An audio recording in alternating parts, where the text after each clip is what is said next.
Hello student, स्वागत है आप सभी का एक बार फिर से हमारे इस ऑफिशियल यूट्यूब चैनल में जिसका नाम है एसोल सॉल्यूशन।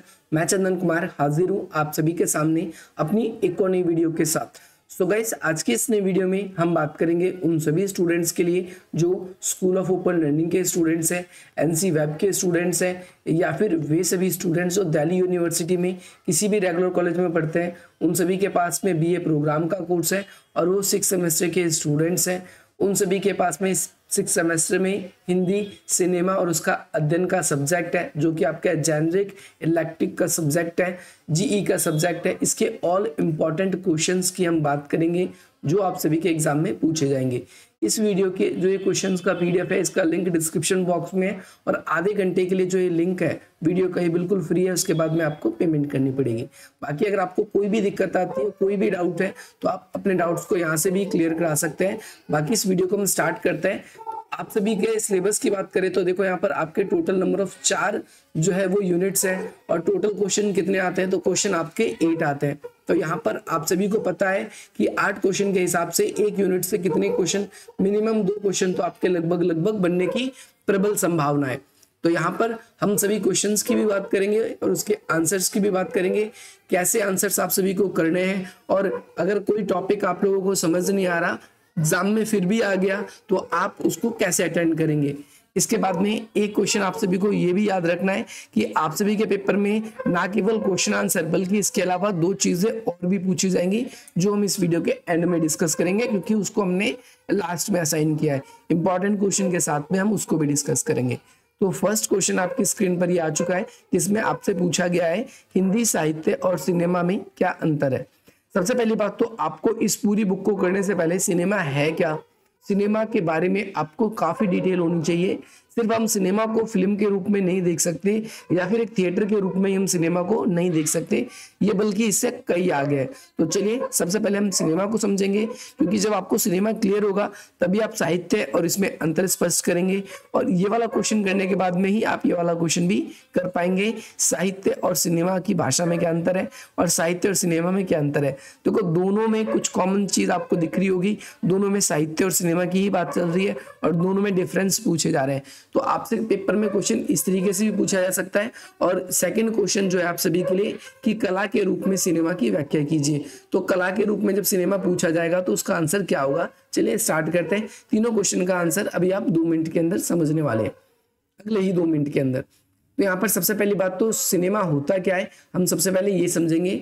तो सिनेमा है क्या, आप सभी को याद रखना है, सिनेमा जो है हमारी संस्कृति का एक हिस्सा है।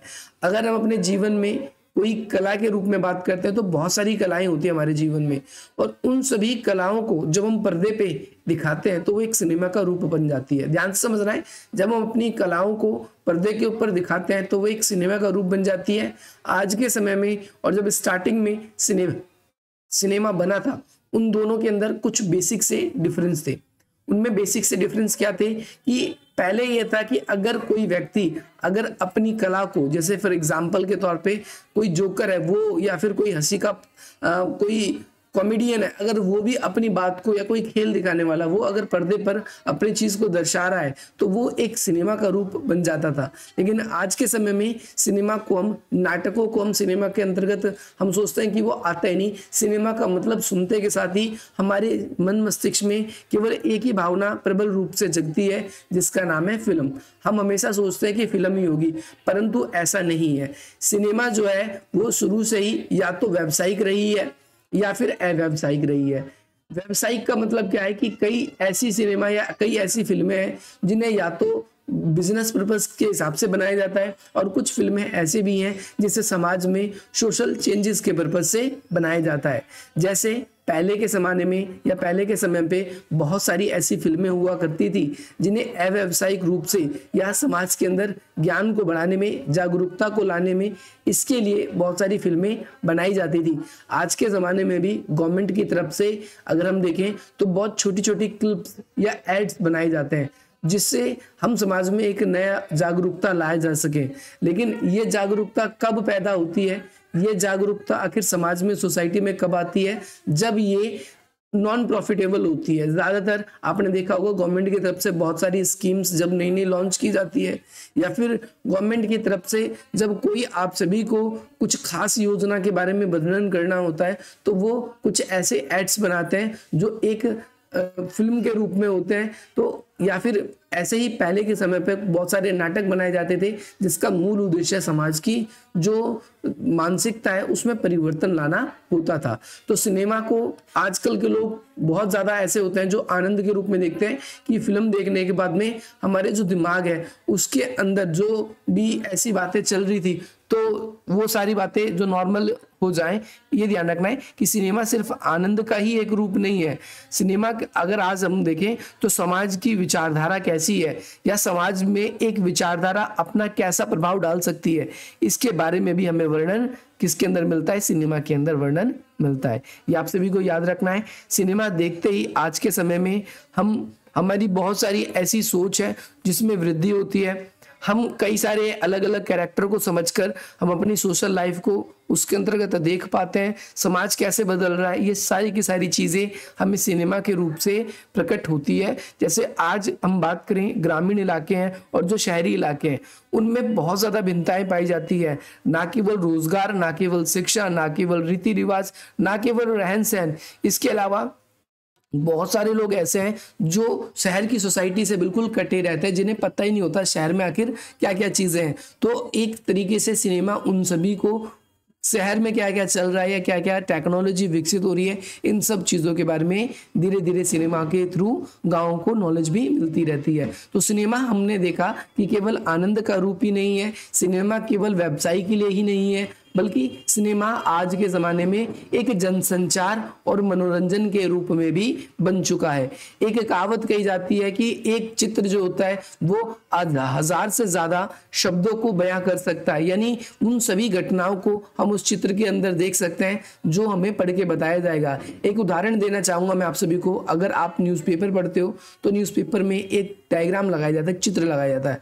वो डायग्राम या जो चित्र है वो आपको बेसिकली क्या शो करता है, वो शो ये करता है अगर दो पक्ष के बीच में एक्सीडेंट हो गया, जैसे फॉर एग्जांपल, तो कितनी हानि हुई, किससे एक्सीडेंट हुआ और साथ ही साथ में किसको ज़्यादा चोटें हुई, कौन ज़्यादा डेड हुआ या क्या चीज़ें थी, ये सारी की सारी बातें जो है वो हमें एक चित्र के रूप में ही देखने को मिल जाती है। ध्यान रखना है आप सभी को। इसी तथ्यों को ध्यान में रखते हुए आगे चलकर क्या हुआ, 1839 में फोटोग्राफी की एक ऐसी गतिशील प्रक्रिया को विकसित किया गया जिसके अंदर रसायन जो है, रसायन मतलब आपके कुछ केमिकल चीज़ों से उसे छायांकित किया जा सके। आपने पहले की चीज़ें देखी होंगी कि पहले के जो कैमरे होते थे उसके अंदर लिक्विड डाले जाते थे, शायद आपने देखा भी होगा या नहीं। और उनसे क्या होता था, उन कैमरों से जो चीज़ हम कैप्चर करना चाहते थे तो वो, जैसे आज आप एक प्रिंट निकालते हो तो पहले एक टाइम था कि वही गीली गीली टाइप की इंक चलती थी उसके अंदर, और उसको जब हम डाला करते थे वो प्रिंट निकला करता था। लेकिन आज के ज़माने में प्रिंटर थोड़े एडवांस हो गए तो सूखे इंक भी डाले जाते हैं उसके अंदर। और आज के ज़माने में कई प्रिंटर तो इतने एडवांस हो गए कि उसके अंदर केवल क्या होता है कि ऐसे आजकल के प्रिंटर कुछ ऐसे होते हैं जिसके अंतर्गत कुछ इलेक्ट्रिक डिवाइस लगाए जाते हैं जो उसको ऑटोमेटिकली कलर में चेंज कर देते हैं। तो हम यहाँ पर देखते हैं कि सबसे पहले कहाँ पर है, अमेरिकी फोटोग्राफर जिनका नाम था माइब्रिज, उन्होंने 1879 में जो है ऐसा कारनामा किया जिसके अंदर कैमरे के अंदर कैप्चर करने की सारी चीज़ें बनानी स्टार्ट की। आप सभी को याद रखना है। तो सिनेमा का ये यहाँ पर एक इंट्रोडक्शन चल रहा है। इसके बाद में ये इंपॉर्टेंट है यहाँ से आपके लिए कि भारत में सिनेमा का जो श्री गणेश यानी स्टार्टिंग है, श्री गणेश का मतलब स्टार्टिंग है, वो कहाँ पर आपका होता है, ध्यान रखना है। दिसंबर 1895 में पेरिस में किए गए विश्व का सबसे पहला सिनेमा जो प्रदर्शन है वो 7 महीने पश्चात, यानी इस टाइम पे स्टार्टिंग हुई पेरिस में। और इसके बाद में जो है यहाँ पर आगे चल, पहले पेरिस में दिखाया गया, फिर इसके बाद में 7 महीने बाद मुंबई में जो है वाटसन ना होटल, वहां पर एक उसका प्रचलन किया गया। और वर्ल्ड की सबसे पहली मूवी आप सभी को पता था arrival of train ladies and soldiers, ये जो फिल्म है इसको क्या कर दी गई थी, प्रदर्शित की गई थी। और साथ ही साथ में इसके बाद में और भी भारत की जो मूवीज है वो भी बनवाने की आगे चलकर बात हुई। भारत की सबसे पहली अगर आप बोले फीचर फिल्म जो है वो कौन सी बनी थी, आप सभी को ध्यान रखना है, पुडलिक बनी। कौन सी बनी, पुडलिक बनी। इसके बाद में आगे चलकर आपको पता है 1913 में, देखो ये पहली फीचर फिल्म, अगर पेपर में फीचर फिल्म पूछा जाए 1 नंबर की लाइन में भी कि पहली फीचर फिल्म कौन सी थी, तो आप सभी को ये लाइन लिखनी है, पुडलिक फिल्म है।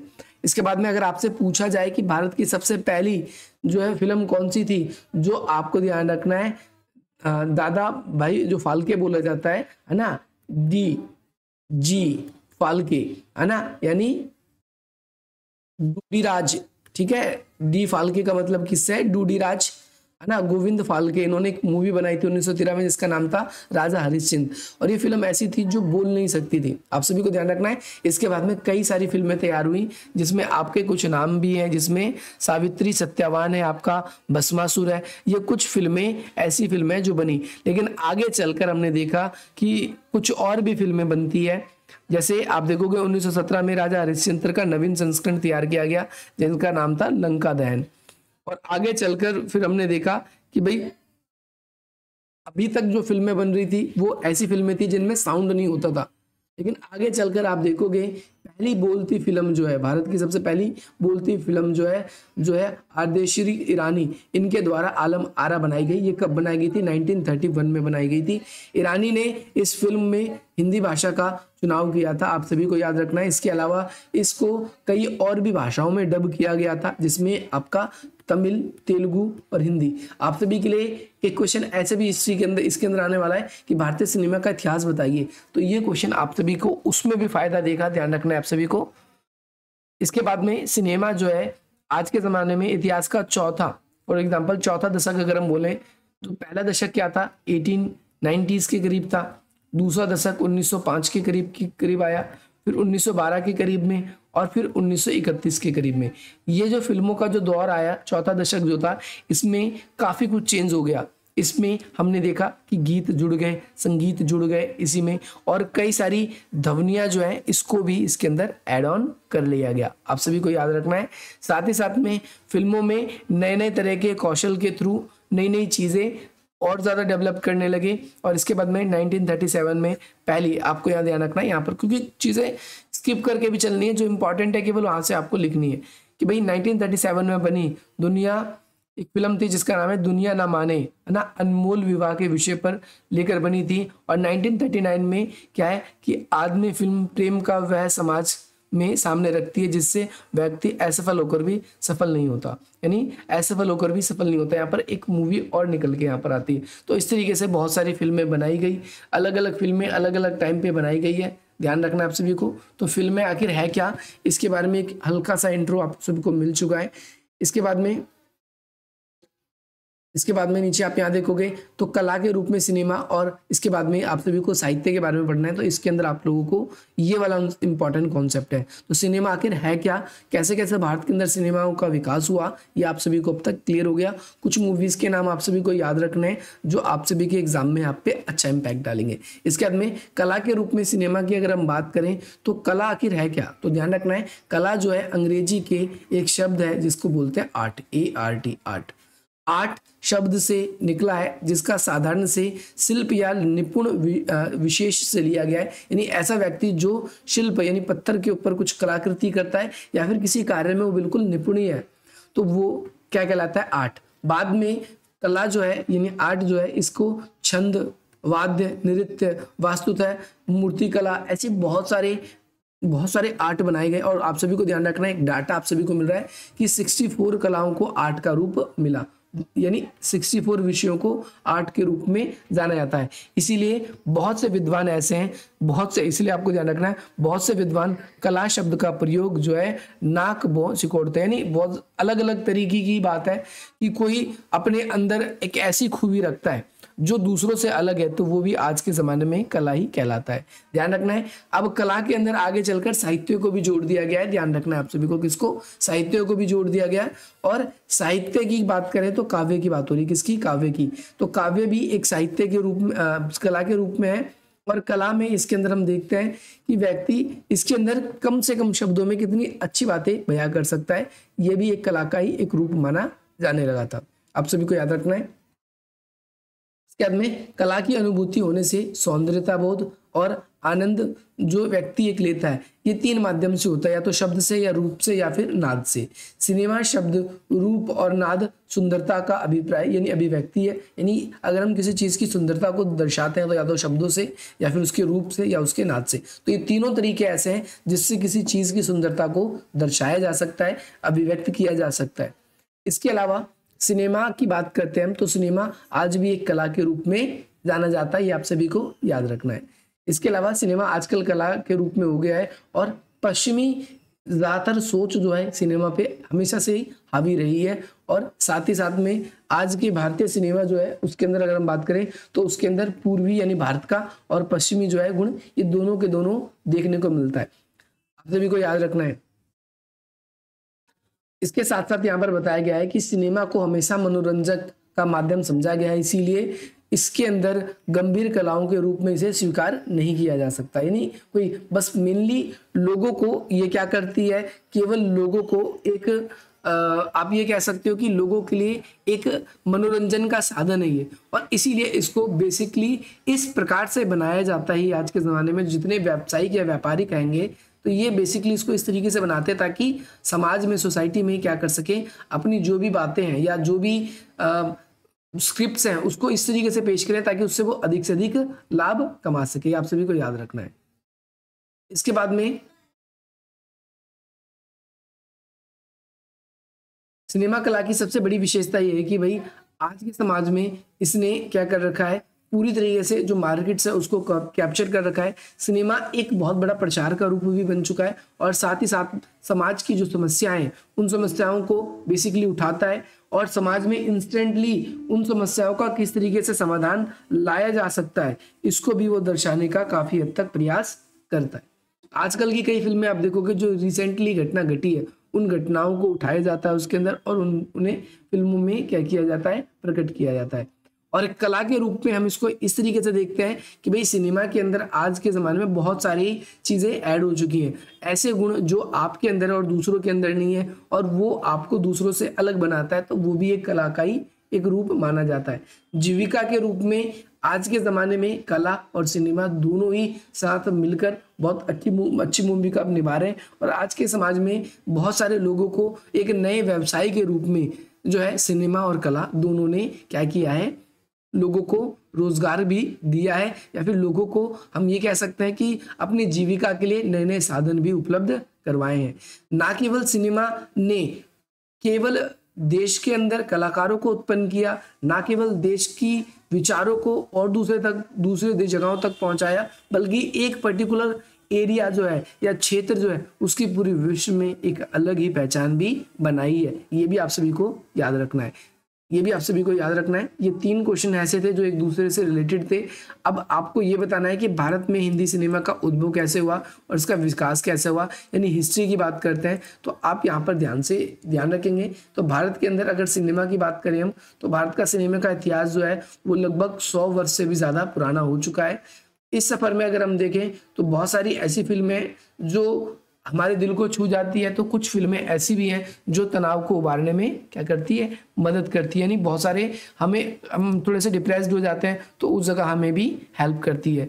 कुछ फिल्में ऐसी भी हैं जिन्हें विदेश में उन्होंने बहुत धूम मचाई है, बहुत पैसा कमाया है और छोटे प्रयासों से समाज में बहुत ज़्यादा फिल्मों ने चेंजेस भी लाई है। लोगों की जो मेंटेलिटी है वो भी बदलाव लाने की कोशिश करी है और साथ ही साथ हमारे समाज में हो रहे जो गलत चीज़ है उसको भी मूवीज़ के थ्रू या सिनेमा के थ्रू हमने बहुत ज़्यादा दर्शाने का प्रयास किया है। पहली फिल्म की बात करें तो आप सभी को ध्यान रखना है जो दादा साहेब फाल्के थे, है ना, ये कहा जाता है इनके नाम से इनको जाना जाता है, दादा साहेब फाल्के। इन्होंने क्या किया था, इन्होंने पहली फिल्म राजा हरिश्चंद्र बनाई थी जैसे कि मैंने बताया और ये फिल्म 1913 में बनकर तैयार हुई और 3 मई 1913 को प्रदर्शित की गई। और ये फिल्म जो है पहली प्रिंट इस टाइम पे बनी थी और इस फिल्म में कोई शब्द नहीं थे, यानी ये बोलती फिल्म नहीं थी, ये ब्लैक एंड वाइट मूवी थी और भारत के सिनेमा का सफ़र की शुरुआत जो है वो यहीं से हुई। लेकिन अगर हम बात करें जब तक भारतीय सिनेमा की बात करते हैं तो इसमें कई सारी फिल्में हैं। जैसे मुख्य फिल्मों की भी बात करें तो उस समय लगभग 1300 से अधिक मुख्य फिल्में बनी। यानी जो ऐसी फिल्में जो बोल नहीं सकती थी, मतलब फॉर एग्जांपल उसमें शब्दों का उपयोग नहीं किया, केवल एक्टिंग की गई। और इसके बाद में भारत में पहली बोलती फिल्म जो है आदर्श ईरानी के द्वारा 1931 में पहली बोलती फिल्म आलम आरा का निर्माण किया गया, जिसमें राजकुमार, आपके प्रिंस और आपका जिप्सी गर्ल की प्रेम कहानी है। और ये फिल्म जो है पारसी नाटक पर आधारित थी, आप सभी को याद रखना है। इस फिल्म का इसका संगीत काफ़ी प्रसिद्ध हुआ था उस समय। इसके अलावा पहली रंगीन फिल्म, अब देखो पहली रंगीन, पहले फिल्म थी जो बोलती नहीं थी, दूसरी फिल्म जब बोलने वाली आई। और फिल्म में आप सभी को पता है पहले ब्लैक एंड वाइट चलती थी। इवन मेरे को तो याद है कि हमने बचपन में टीवी भी देखा है जो ब्लैक एंड वाइट था, ब्लैक एंड वाइट टीवी भी हमने देखा हैगा। और यहाँ पर भारत की सबसे पहली रंगीन फिल्म जो है, इसके अंदर हम देखते हैं 1937 में मोती, आपको याद रखना है, गिडवानी ने सबसे पहले किसान कन्या का निर्माण किया था, जो भारत की सबसे पहली सिनेमा में सबसे पहली रंगीन फिल्म थी। और इसके आर्देशिर ने ही प्रस्तुत किया था, ध्यान रखना है, ईरानी जी को आदर्श कहा जाता है, इन्होंने ही प्रस्तुत किया था। और ये एक गरीब किसान और उनकी परेशानियों पर आधारित फिल्म थी। इस फिल्म से ही रंगीन फिल्म में या फिर रंगीन फिल्म की पर्दों की शुरुआत हुई थी। अगला है पर्दों से प्यार। जैसे फॉर एग्जांपल आप देखोगे, पहले एक ज़माना हुआ करता था कि अगर मूवी जब दिखाई जाती थी ना तो पर्दा पहले नीचे आया करता था, पहले बंद रहता था और धीरे धीरे पर्दा ऊपर जाता था। तो यहाँ पर ध्यान रखना आप सभी को कि पर्दे पर प्यार यानी 1937 में प्रदर्शन हुई, जो है कर्मा फिल्म, पहली बार पर्दे पर जो है चुंबन का दृश्य दिखाया गया, चुंबन का दृश्य यानी किसिंग सीन जो है। इस फिल्म में अभिनेत्री जो है देविका रानी वास्तविक जीने पर अपने पति हिमांशु राय को उन्होंने क्या किया था, किस किया था इसके अंदर। तो पर्दे पर प्यार जो है सबसे पहले कब दर्शाया गया, ये ध्यान रखना है, 1931 में। इसके बाद में पहला कौन पुरस्कार फिल्म जो है नीचा नगर भारत की सबसे पहली फिल्म थी, जिसे पहले कौन क्या किया गया, फिल्म फेस्टिवल 1946 में जो है पालम डी और अवार्ड दिया गया, यानी सबसे पहली इंडिया की मूवी जिसे कोई अवार्ड मिला था तो वो ये फिल्म थी। और इसका जो निर्देशन यानी डायरेक्टर जो थे वो चेतन आनंद जी ने किया था। एक नया रिकॉर्ड 1957 में प्रदर्शित फिल्म मदर इंडिया, देखो आज भी इस फिल्म की बहुत डिमांड है। ये विदेशों की श्रेणी में ऑस्कर लाने के लिए नामांकित किया गया था इसको, लेकिन इसे ऑस्कर अवार्ड तो नहीं मिला। लेकिन इसकी महबूबा खान ने, इस फिल्म ने सफलता से बहुत सारे रिकॉर्ड बनाए थे। इस फिल्म ने सबसे ज़्यादा रिकॉर्ड बनाए थे अपने टाइम पे। और पहला ऑस्कर पुरस्कार किस फिल्म को मिला, अब आपको ये भी पता चलेगा। तो आप सभी को देखेंगे आज पूरी दुनिया में 100 वर्ष से ज़्यादा लगातार बॉलीवुड में ऐसी बहुत सारी फिल्में हैं जो फिल्में बनती जा रही है, लेकिन इसके बावजूद भी पूरी दुनिया में सबसे बड़ा फिल्म इंडस्ट्री की क्षेत्र में ऑस्कर अवार्ड जो है अभी तक किसी एक पर्टिकुलर मूवी को तो नहीं मिल पाया। लेकिन अगर आप देखोगे अब तक बहुत सारे ऐसे गाने हैं जिन्हें ऑस्कर मिल चुका है, जैसे स्लम डॉग करोड़पति, आपने उसको सुना होगा। इसके अलावा अभी अभी नाचो नाचो नाम का एक गाना था, उसके बारे में सुना होगा। इसके अलावा 45 अब तक मूवी जो है ऑस्कर के लिए भेजी जा चुकी है, जिसमें मदर इंडिया, इसके अलावा सलाम बॉम्बे, है ना, और बहुत सारी फिल्में इस तरीके से। हालांकि अभी तक किसी मूवी को तो नहीं, बट यहाँ पर हमने ये देखा कि सॉन्ग को मिला है। इसके अलावा अब तक की सबसे सफल फिल्म बात करें तो 1975 में प्रदर्शित हुई फिल्म जिसका नाम है शोले, इसने बहुत ज़्यादा सफलता कमाई और सारे रिकॉर्ड तोड़ दिए थे। अब आने वाले टाइम में जैसे आप देखते हो मूवी में, जिसमें KGF है और KGF के अलावा बाहुबली, ऐसी बहुत सारी फिल्में ऐसी भी बनी है जिसमें क्या है कि अब तो रिकॉर्ड और आगे बनते जा रहे हैं। लेकिन ध्यान रखना है ऑल टाइम जो है हिट में शोले का नाम सबसे ऊपर है, आप सभी को याद रखना है। पहली 3D फिल्म की बात करें तो मलयालम फिल्म जिसका नाम था माई डियर, है ना, कुट्टी चेतन, ये हिंदी फिल्म में डब की गई थी जिसका नाम छोटा चेतन था। ये पहली 3D फिल्म थी। आपको थर्ड डायमेंशन आप सबको आज के ज़माने में तो सबको पता ही होता है, नहीं पता होता है तो आपको पता है कि इसमें ग्लासेस दिए जाते हैं, इसमें मूवी एनिमेटेड होती है और आपको ऐसा लगता है कि आपके आंखों के आसपास ही वो ऐसा हो रहा है। अगला है आपका स्टील रिंगीज, शाहरुख खान, यानी अब एक मूवी और काजोल की जिसका नाम है दिलवाले दुल्हनिया ले जाएंगे। ये फिल्म भी बहुत ज़्यादा प्रसिद्ध है या फिर की। तो ऐसे बहुत सारी फिल्में हैं जो आगे लगातार बनती जा रही है ना, याद रखना है आप सभी को। और ध्यान रखना है आप सभी को, शोले एकमात्र ऐसी फिल्म है जो विश्व में सबसे ज़्यादा लंबे समय तक पर्दों पर दिखाई जाने वाली फिल्म थी। और ये सबसे बड़ी फिल्म कौन सी थी, शोले। ये काफ़ी लंबे समय तक क्या है पर्दे पर दिखाई गई। अब आप जब जिस बच्चे ने वीडियो देखी तो उसको क्लियर तो हो ही गया होगा कि कैसे क्वेश्चन आप सभी के पेपर में आ रहे हैं। अगला क्वेश्चन आप सभी के लिए है कि ऐसी फिल्म को आपको बताना है या समीक्षा करना है जो आपको बहुत पसंद है। कैसी फिल्म आपको पसंद है, तो आपके थॉट पे बेस भी आपकी मूवी एक बनाई, एक क्वेश्चन आपका ऐसा आ सकता है, तो उसमें आपको सारी चीज़ें बतानी होगी। कैसे करना होगा इसके लिए मैं एक अलग से वीडियो बना दूंगा, लेकिन एक क्वेश्चन ऐसा भी आ सकता है। तो एक मूवी जो भी आपको अच्छी लगती है उसे आप अपने दिमाग में रख सकते हो। ज़्यादातर बच्चे ऐसे ऑप्शन उठाते हैं, 3 इडियट हो गया, दंगल हो गया, या फिर ऐसे इंस्पायरिंग मूवी कई लोग बोलते हैं MS धोनी। तो आप जो भी है आप अपने मन में एक मूवी का नाम याद रखेंगे, उसके बारे में आपको लिखना भी हो सकता है, आपके पेपर में भी आ सकता है। अगला क्वेश्चन है, विश्व सिनेमा के प्रमुख जो है आंदोलनों की समीक्षा कीजिए। यानी फॉर एग्जांपल पूरे वर्ल्ड में जो फिल्म्स आएंगी वो काफ़ी तेजी से उसका प्रचार प्रसार हुआ, पूरे विश्व में काफ़ी ज़्यादा पॉपुलर हुई। ऐसी फिल्मों को हम क्रांति के रूप में या फिर आंदोलन के रूप में जानते हैं। ऐसी फिल्में जो बहुत ज़्यादा तेजी से बढ़ती है, बहुत ज़्यादा तेजी से बढ़ती है। एक सेकेंड, ये क्वेश्चन भी आप सभी के लिए इंपॉर्टेंट है, आपसे पेपर में पूछा जा सकता है, और पेपर में इंपॉर्टेंट इसकी इसीलिए है क्योंकि ये बहुत ज़्यादा पूछा जाता है।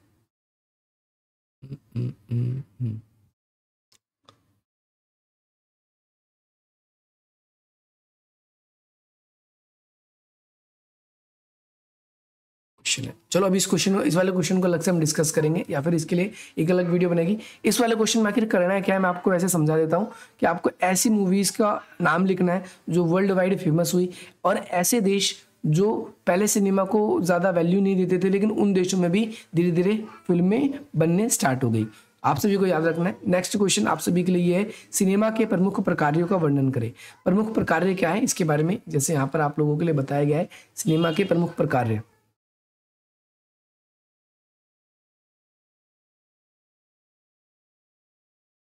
प्रकार्य का मतलब है मूवीज को किस हिसाब से उसको बांटा गया है ना, तो इसके प्रकार्य। तो यहाँ पर ध्यान रखना है कि भाई ऐसे वे 1 से 2 मिनट लंबी, पहले स्टार्टिंग में जो फिल्म बनी थी ना वो पहले क्या थी, केवल शॉर्ट्स बने थे। शॉर्ट्स का मतलब ऐसे एड्स होते हैं, जैसे आज के ज़माने में आप कोई भी शॉर्ट रिकॉर्ड करते हो तो कुछ क्या होती है, या तो 1 मिनट की रिकॉर्ड होती है। यूट्यूब पे आपको पता है शॉर्ट 1 मिनट से कम कम का जो होगा वो शॉर्ट कहलाएगा, या 1 मिनट तक का शॉर्ट कहलाएगा। तो ऐसे पहले जो फिल्म थी जो है थोड़ी ही देर के लिए रिकॉर्ड की गई थी, और ये सबसे पहला प्रकार है। इन फिल्मों को क्या किया गया था कि जो है फैक्ट्री से निकलते हुए जो मजदूर होते हैं उनको इसमें दिखाया गया था। और ये एक अन्य फिल्म है जिसमें छोटा बच्चा बगीचे में पानी देता हुआ क्या कर रहा है, जो माली है वो बगीचों में पौधों को पानी दे रहा है, और पाँव से बच्चा पाइप को दबा रहा है और उसे परेशान कर रहा है। इसके बाद में एक अन्य फिल्म पेरिस में भी हुई जिसका नाम था कॉन्फ्रेंस, में शामिल हुए अन्य लोग जो है वो आगमन, यानी एक मीटिंग थी उसके अंदर कैसे लोग अन्य लोग आ रहे हैं इसको दर्शाया गया था। तो यहाँ पर आप देखेंगे कि स्टार्टिंग में जो मूवीज़ बनाई गई थी वो कैसी मूवीज़ बनाई गई थी, तो आप बोलोगे स्टार्टिंग में जितनी भी मूवीज़ बनाई गई तो वो कैसी थी, वो कम समय की होती थी। ये आप सभी को याद रखना है, ये इंपॉर्टेंट पॉइंट इसका यहाँ पर रहेगा। देखो ध्यान रखना है, सिनेमा के माध्यम से आज सिनेमा का उपयोग जो है सूचना, शिक्षा, मनोरंजन, इन 3 प्रकारों के लिए किया जाता है। आप सभी को याद रखना है, सबसे इंपॉर्टेंट ये है। और इसके अंदर अलग अलग पात्रों का या फिर जो है सीन का क्रिएट किया जाता है, और इसके पीछे बेसिकली या तो सूचना, शिक्षा या मनोरंजन, ये 3 चीज़ ही मेन, या तो आपको सूचित किया जा रहा होगा या आपको कुछ बताया जा रहा होगा जिसके बारे में आपको नहीं पता है, या फिर आपको मनोरंजन। आज के ज़माने में सबसे ज़्यादा इंपॉर्टेंट रोल इसका है क्योंकि ये बिजनेस भी बना लिया है बहुत से लोगों ने, और भारत में फिल्म जो है डिवीज़न कई दशकों से ऐसी फिल्में निर्मित होती रही है जिसमें बहुत सारी सूचनाएं भी मिलती है, आपको अलग अलग प्रकार के दृश्य देखने को मिलते हैं, और इसके अलावा आज के ज़माने में अपनी बातों को या लोगों को तक अधिक से अधिक सूचनाओं को पहुंचाने का कार्य किया जाता है। जैसे एक ज़माना था, मैं आपको आप लोगों के लिए कहूँगा कि हम अखबार, रेडियो व टेलीविज़न जो है इस माध्यम तक कुछ जानकारी हासिल कर लेते हैं। आज के एक ज़माने में नहीं होता था, एक ज़माने में इतना ज़्यादा जानकारी उससे नहीं मिलती थी, लेकिन आज के ज़माने में हम अलग अलग ना केवल देश की बल्कि विदेशों की भी जानकारी जो है हम पल भर में हमें पता चल जाती है। इस तरह की फिल्म जो है वो एक तरीके से पहले क्या करती थी, लोगों को इनकरेज करने का कार्य करती थी। उदाहरण के लिए इतिहास में विद्यार्थियों को ताजमहल के बारे में फिल्म बनाकर जानकारी दी गई। ताजमहल लोग सोचते ही रहेंगे, तो वहाँ पर जब फिल्म बना के उसके बारे में जानकारी दी रही है तो लोगों को एक अलग ही लेवल से समझ आएगा। तो यहाँ पर सैद्धांतिक रूप का मतलब ये होता है कि लोगों को समझाने के लिए हम अलग अलग तरह के दृश्यों का इस्तेमाल करते हैं, और वो सिनेमा के प्रकारों के अंतर्गत आ जाता है। इसमें हम अलग अलग पात्रों को, समाचारों के जरिए, अलग अलग जरियों से, है ना, जिसमें टेलीविज़न भी हो सकता है या फिर और कोई चलचित्र हो सकता है, उसके ज़रिए हम लोगों को दर्शाते हैं। इसमें मेनली लोगों को मनोरंजन होता है और साथ ही साथ जो भी सिखाया जाता है वो उसे अच्छी तरीके से क्या कर पाते हैं, सीख पाते हैं। आप सभी को ध्यान रखना है, इससे लोगों को, मनुष्य को उसी तरह का आनंद ग्रहण होता है जिस तरीके से उपन्यास पढ़ने के बाद होता है। लेकिन ये ज़्यादा आसान होता है, ज़्यादा इसमें दिमाग नहीं लगाना होता, हम किसी भी अवस्था में इसको कर सकते हैं, देख सकते हैं, इसीलिए ये ज़्यादा लोकप्रिय बन जाता है। कथा चित्र जो है, इसकी शुरुआत जो है, कथा चित्र का मतलब है जो आपको बोली भी जा रही है और उसका चित्र भी आपको दिखाया जा रहा है। तो 20वीं शताब्दी में इसका आरंभ हुआ। आप सबको पता है कि क्योंकि जो पर्दे पे चीज़ें दिखाने लगी और उसके बाद बोलने लगी। 20वीं शताब्दी का मतलब है भारत के अंदर आपने देखा 1931 के बाद में अलमारा जो मूवी जो आई है, उसके बाद से उसके अंदर हमने देखा कि कथा भी है और चित्र को भी दर्शाया जा रहा है। आप सभी को याद रखना है, इसने जल्द ही क्या कर दिया, अपनी एक खास पहचान बना ली और लोगों को ऐसी चीज़ें ज़्यादा पसंद आने लगी जिसके अंदर श्रव्य भी हो और दृश्य भी हो, दोनों चीज़ें हमको समझ में आने लगी। पहले एक समय था जिसमें सिनेमा को एक सफ़ेद पर्दे पर जो है जीवन को घटित होता हुआ देखते थे। जीवन में एक काल्पनिक होता था कि भाई ऐसा ऐसा चीज़ें होता है, और ये जो पटकथाएं हैं ये बेसिकली इसी प्रकार की होती है जो हमारी सोसाइटी से संबंधित होती है। हर एक जो मूवीज़ होती है उसके अंदर कोई ना कोई एक अभिनेता होता है जो क्या करता है, अपनी बातों को सामने रखने का प्रयास करता है। नेक्स्ट क्वेश्चन है, सिनेमा के तकनीकी पक्ष का विकास बताइए। सिनेमा का तकनीकी पक्ष कैसे विकसित हुआ है? तो सिनेमा का तकनीकी पक्ष आप सबको पता है, स्टार्टिंग में सिनेमा जो है वो ज़्यादा अच्छा नहीं था। उसका रीज़न ये था कि तकनीकी पक्ष नहीं था। लेकिन हमने अभी थोड़ी देर पहले ही हमने देखा कि सिनेमा के अंदर जो तकनीकी या प्रौद्योगिक लिखा भी आ सकता है आपके पेपर में। तो ये कैसे हुआ? सबसे पहले ऐसी फिल्में थी जिसमें साउंड नहीं था, फिर साउंड आना शुरू हुआ। साउंड के बाद में उसे फिर पर्दे पे दिखाना शुरू किया गया। पर्दे पे दिखाने के बाद में उसमें रंगीन चीज़ें आने लगी। पहले रंगीन नहीं था, 3D भी आई। तो हम देख रहे हैं इससे क्या हो रहा है, इससे लोग जो है वो उसे और ज़्यादा आकर्षक ढंग से दर्शाया जाता है, जिससे लोग उसमें और ज़्यादा क्या करते हैं, इंटरेस्ट लेने लगते हैं। तो सिनेमा को क्या किया है, वैज्ञानिक सिद्धांतों के साथ जोड़कर नई नई तकनीकों का आविष्कार किया गया है। जैसे इसमें यदि किसी दौड़ते हुए घोड़े के क्रम से लिया जाए, उस चित्र में अगर हम देखें तो ऐसा लगेगा कि हमारे आँख के सामने से गुजर रहा है वो। तो अगर हम इस तरीके से हम देखेंगे तो हमें एक अलग इंटरेस्ट आएगा देखने में, जैसे 3D मूवीज़ में होता है ना। तो इस तरीके से सिनेमा के अंदर जो सैद्धांतिक पक्ष है, उसका सैद्धांतिक पक्ष यहाँ पर हम देखते हैं तकनीकों के आ जाने से वो काफ़ी ज़्यादा बढ़ गया है। इसके अलावा आज के ज़माने में जो है कैमरे के अंदर हम देखते हैं कि हमें अलग अलग प्रकार की एडिटिंग होती है। पहले क्या होता था कि एक ही जो कुछ ही पात्र होते थे वो पूरी मूवी के अंदर, जैसे आपने संपूर्ण रामायण देखी होगी, इवन पूरे भारत के अंदर ज़्यादातर लोगों ने वो रामायण देखी होगी। उसके अंदर आपने देखा होगा कुछ ही कैरेक्टर ऐसे थे जो अलग अलग रूप से क्या कर रहे थे, अपनी भूमिका निभा रहे थे। यानी आप ये भी कह सकते हो कि कई सारे किरदार कुछ ही लोगों ने निभाए थे। कई सारे किरदार जो है वो कुछ ही लोगों ने क्या करे थे, निभाए थे। जो मेन कैरेक्टर थे उनको तो अलग अलग बनाया गया था, लेकिन कुछ ही लोगों ने क्या किए थे, सारे अलग अलग किरदार निभाए। तो यहाँ पर हम क्या देखते हैं, यहाँ पर हम देखते हैं कि तकनीकों के आने से, जैसे फोटोग्राफी के आविष्कार होने से जो है फिल्मों के जो पोस्टर वगैरह हैं उसको बनाया जाने लगा अच्छी तरीके से, छायाचित्र होने लगी, और साथ ही साथ में ऐसे एक फिल्म जो है उसे एक लंबे समय तक हम दिखा सकते थे, ये भी होने लगा। साउंड आने लगे। तो इसमें एक इस तरीके से तकनीकी विकास का आपको इसके अंदर वर्णन करना है। नेहरू युगीन सिनेमा की क्या क्या विशेषता है, इसके बारे में आप सबको बताना है कि भाई नेहरू के काल में सिनेमा की क्या क्या विशेषता हुई, किस तरीके से सिनेमा को बढ़ावा मिला, इसके अंदर आप सभी को ये बताना है। इसके अलावा आपको एक फिल्म ऐसी भी पक्का देख के जानी है, आपके फिल्म पिछली बार क्वेश्चन आया भी था पेपर में कि भाई देशभक्ति पूर्ण का समकक्ष एक निबंध लिखना है आपको, जिसमें आपको देशभक्ति से जुड़ी हुई फिल्मों के बारे में बताना था। एक फिल्म कोई भी सेलेक्ट करके उसके बारे में डीप से बताना था। तो ये क्वेश्चन ऐसे भी आपसे के पेपर में पूछा जाता है, और आपको कोई भी एक फिल्म देख के जानी है जो देशभक्ति वाली हो पूरी की पूरी। इसके बाद में हिंदी फिल्मों में सामाजिक यथार्थ किन किन मुद्दों पर उठाया गया है, यानी हिंदी फिल्मों में सामाजिक यथार्थ यानी समाज की किन किन स्थितियों को उठाया गया है। एक तो समाज की समस्याओं को उठाया जाता है, साथ ही साथ में समाज में हमें कैसे बदलाव लाने चाहिए इसको भी दर्शाया जाता है। साथ ही साथ में हिंदी फिल्मों के अंदर समाज की स्थिति जो है वो कैसी दयनीय होती जा रही है, या उन स्थितियों को कैसे इम्प्रूव किया जा सकता है, इसके बारे में भी दिखाया जाता है। आप सभी को याद रखना है, ये भी इम्पोर्टेंट है, ये भी इम्पॉर्टेंट है। इसके अलावा इसके अलावा हम इसके अंदर ये भी देखते हैं कि आपको उदाहरण के सहित बताना है इसके अंदर।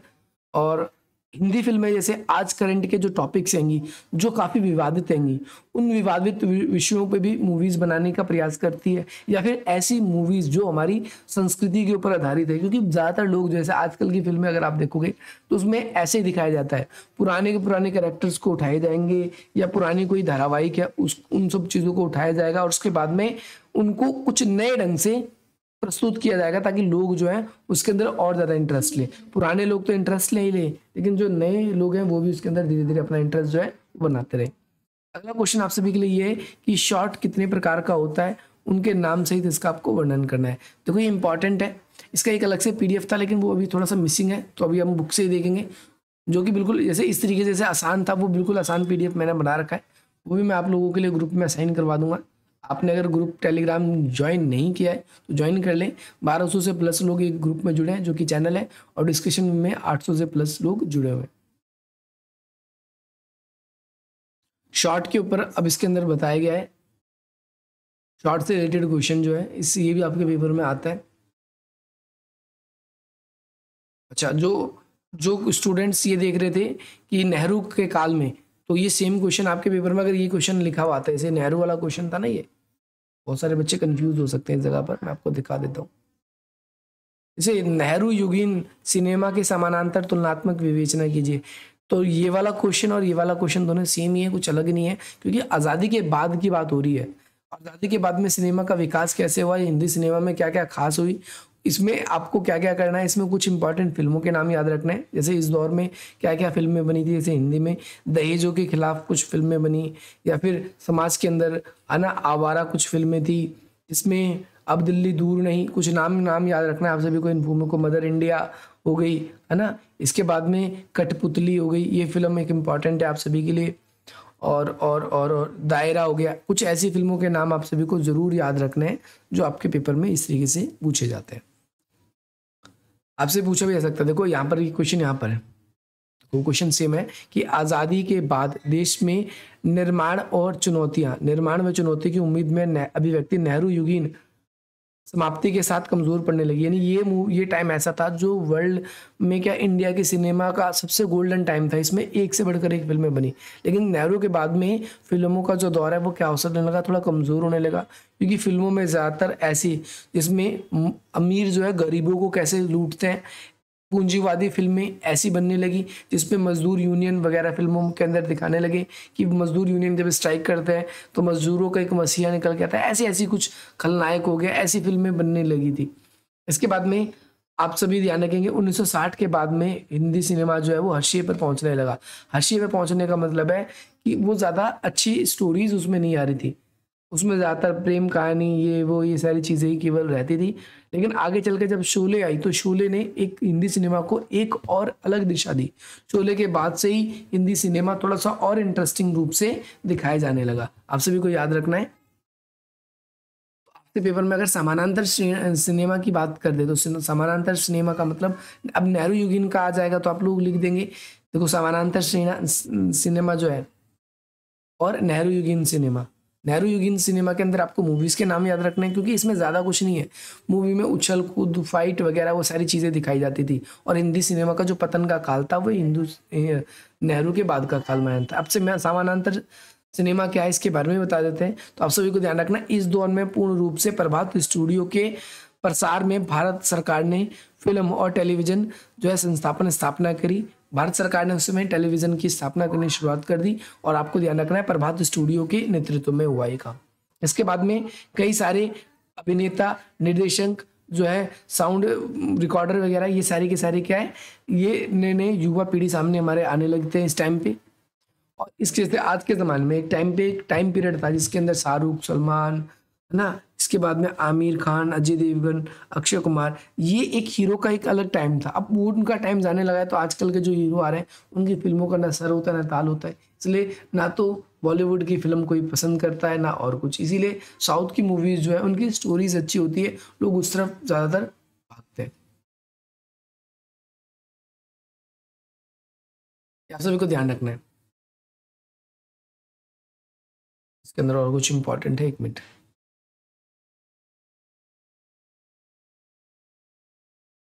देखो यहाँ पर एक चीज इंपॉर्टेंट बताई गई है।